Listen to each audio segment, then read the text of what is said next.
Si d'innombrables créatures tyrannides ne sont guère plus que des ressources biologiques destinées à être consommées dans la poursuite des desseins de la nuée, certaines bioformes sont, en revanche, d'une importance capitale pour l'accomplissement de la volonté de l'esprit ruche. Afin d'assurer leur survie, celui-ci a façonné des organismes dont l'unique raison d'être est de protéger ces créatures essentielles.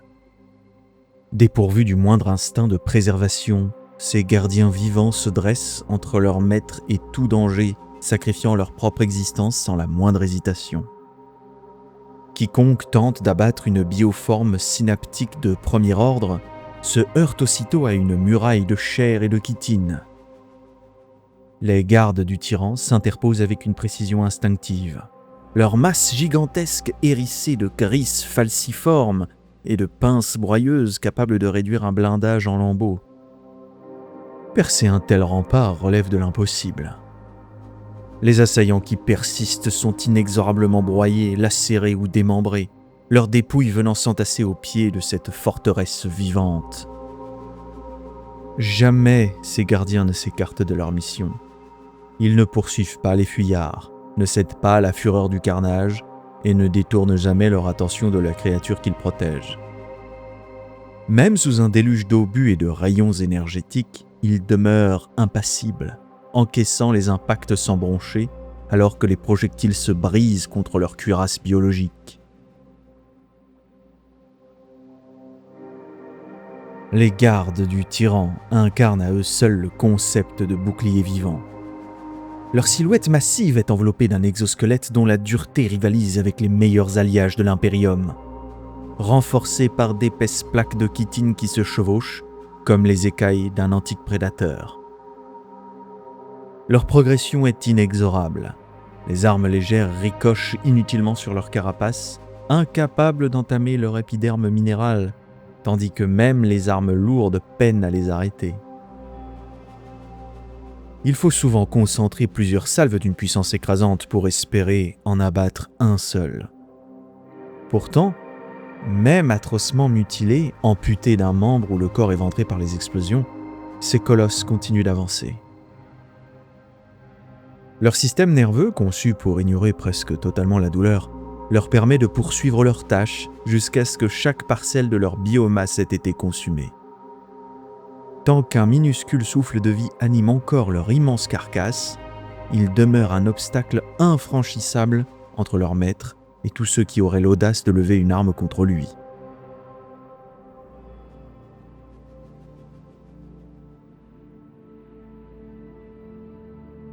Les gardes du tyran sont les gardes du corps ultime, et cette fonction constitue l'unique raison de leur existence. Leur instinct ne les pousse pas à assurer leur propre survie, mais à vouer une loyauté absolue au tyran auquel ils sont liés. Les gardes du corps des autres espèces protègent leur maître par devoir, contraints de réprimer leurs instincts les plus fondamentaux afin de s'interposer face au danger. Ce conflit intérieur, aussi fugace soit-il, ralentit inévitablement leur réaction. Les gardes du tyran, eux, ne connaissent pas de tels dilemmes. Dépourvus de toute individualité, ils ne sont rien d'autre que des organismes biologiques façonnés pour remplir une seule mission.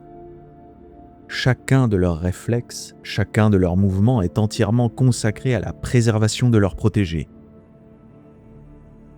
Dès qu'une menace se manifeste, ils se précipitent instinctivement entre elles et le tyran, interceptant tirs, éclats et coups sans la moindre hésitation. Leur propre corps devient alors un rempart de chair et de chitine derrière lequel leur maître demeure à l'abri jusqu'à ce que l'ennemi soit anéanti ou que la mort finisse par remporter ses défenseurs. Fait remarquable, ces créatures sont totalement dépourvues d'yeux et ne possèdent aucun organe sensoriel permettant de discerner directement leurs adversaires. Une telle faiblesse apparente n'en est pourtant pas une. Lorsqu'ils escortent un tyran des ruches, les gardes du tyran deviennent de simples prolongements de son propre organisme. Reliés à lui par le réseau synaptique, ils perçoivent les menaces à travers son esprit et réagissent avec une coordination parfaite. Comme si chacun d'eux n'était qu'un membre supplémentaire de son immense corps. L'absence d'organes visuels répond également à une logique biologique implacable. Les yeux constituent presque toujours un point vulnérable qu'un ennemi peut exploiter. En les supprimant entièrement, l'esprit ruche élimine une faiblesse potentielle et perfectionne encore davantage ces forteresses vivantes dont l'intégrité ne doit jamais être compromise. Si, malgré leur vigilance, leur maître venait à périr, les gardes du tyran sombrent alors dans une violence d'une brutalité inouïe.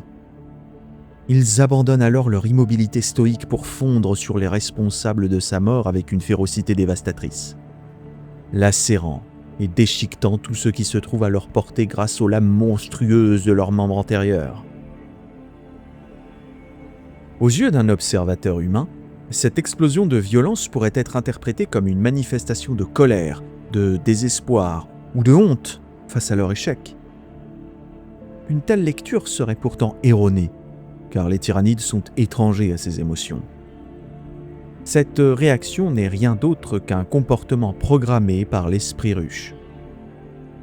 Les tyrans des ruches occupent une place essentielle au sein de la conscience synaptique et leur perte représente un revers qu'il convient d'exploiter jusqu'au bout. Si l'ennemi est parvenu à en abattre un, il est impératif que les auteurs de cet exploit ne survivent pas pour transmettre les méthodes, les armes ou les tactiques qui ont rendu cet exploit possible. La frénésie meurtrière des gardes du tyran constitue ainsi un ultime mécanisme de protection destiné à effacer toute trace de la victoire adverse dans un bain de sang. Une bien maigre consolation toutefois pour ceux qui ont le malheur de croiser la route d'un garde du tyran privé de la seule créature qui donnait un sens à son existence.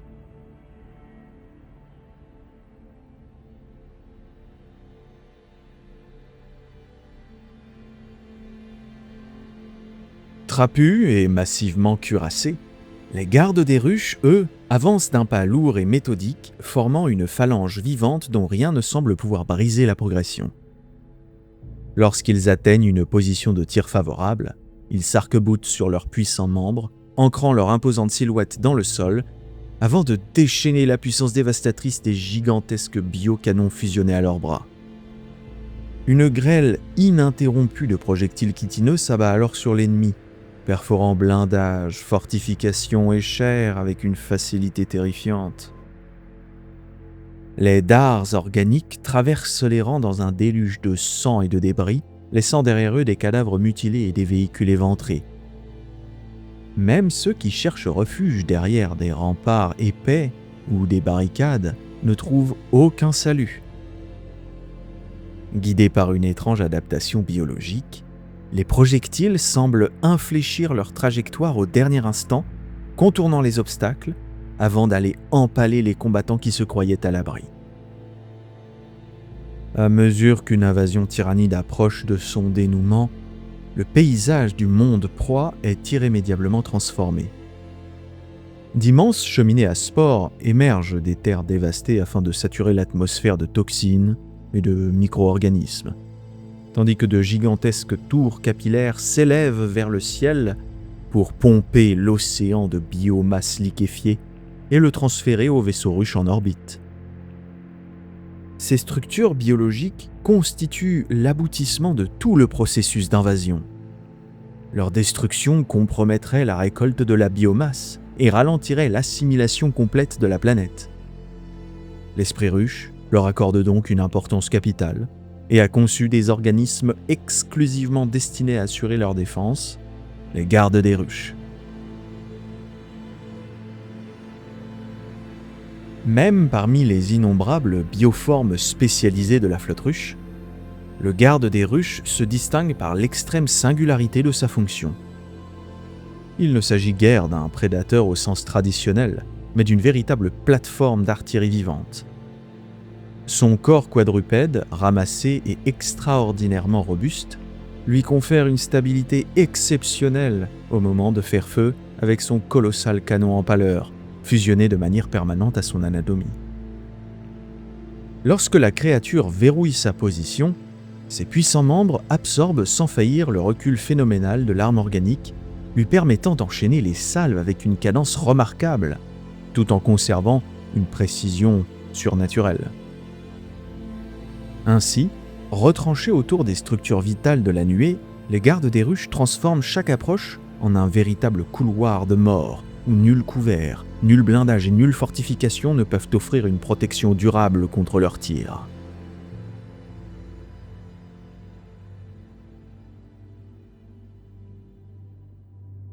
Bien que leurs facultés psychiques demeurent bien moins développées que celles des créatures synaptiques, les gardes des ruches possèdent des capacités télépathiques remarquables.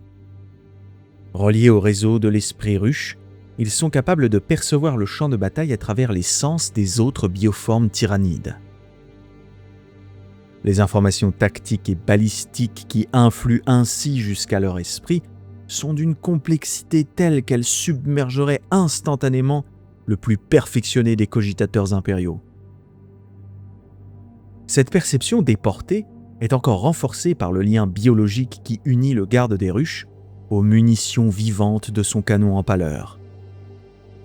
Grâce à une succession de stimuli synaptiques d'une extrême sophistication, il peut guider les bêtes échardes en plein vol, leur ordonnant d'infléchir leur trajectoire afin de contourner les obstacles et de fondre sur leur cible avec une précision surnaturelle.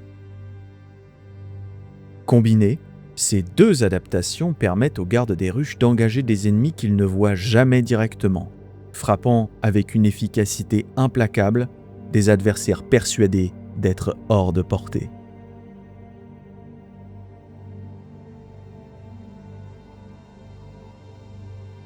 Cette puissance mentale n'est cependant pas sans contrepartie. L'énergie biologique mobilisée pour alimenter ces processus psychiques est directement prélevée sur ses fonctions motrices. En l'absence de directives synaptiques précises, le garde des ruches demeure ainsi parfaitement immobile, attendant avec une patience totale qu'une cible pénètre dans son champ d'action. Ce n'est que lorsque l'esprit ruche détecte une menace suffisamment importante, par exemple la présence de formations blindées capables de compromettre l'avancée de la nuée, qu'il prend le contrôle direct de ces organismes afin de les redéployer vers les secteurs les plus critiques. Ce comportement, qui pourrait sembler être une limitation, ne fait en réalité que souligner la perfection de leur conception. Une sentinelle n'a pas vocation à poursuivre son ennemi. Sa fonction est de tenir sa position jusqu'à ce que celui-ci s'aventure dans sa ligne de mire. Le garde des ruches possède également un cycle d'incubation d'une remarquable brièveté. Plus étonnant encore, sa croissance peut être interrompue à l'état larvaire pour une durée pratiquement illimitée, sans que l'organisme perde sa viabilité. L'esprit ruche évite ainsi de consacrer inutilement de précieuses ressources biologiques au maintien de créatures qui resteraient inactives. Lorsque la situation l'exige, ces larves peuvent éclore en quelques instants, donnant naissance à de nouvelles batteries vivantes destinées à enrayer une contre-offensive ou à protéger un point névralgique de la flotte ruche. Les rares combattants ayant survécu à l'abordage d'un bio-vaisseau décrivent avec effroi ces instants où les parois organiques elles-mêmes se déchirent soudainement, laissant émerger des gardes des ruches encore ruisselants de fluide embryonnaire. En quelques secondes à peine, ces créatures prennent position autour des organes vitaux du vaisseau et transforment les coursives en véritables couloirs d'exécution où chaque avancée est accueillie par une pluie de projectiles impossibles à éviter.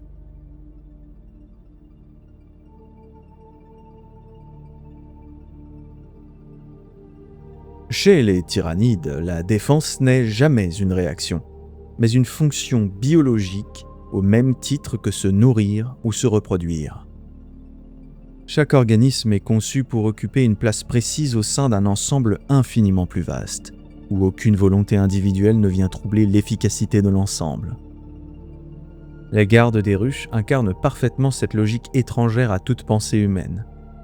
Ils ne combattent ni par courage ou par haine ou par même instinct de survie. Ils existent uniquement parce que l'évolution de l'esprit ruche a conclu que certaines choses devaient être préservées coûte que coûte. Face à une telle intelligence, la guerre cesse d'être un affrontement entre armées pour devenir la confrontation avec un écosystème prédateur dont chaque cellule remplit son rôle avec une perfection glaçante.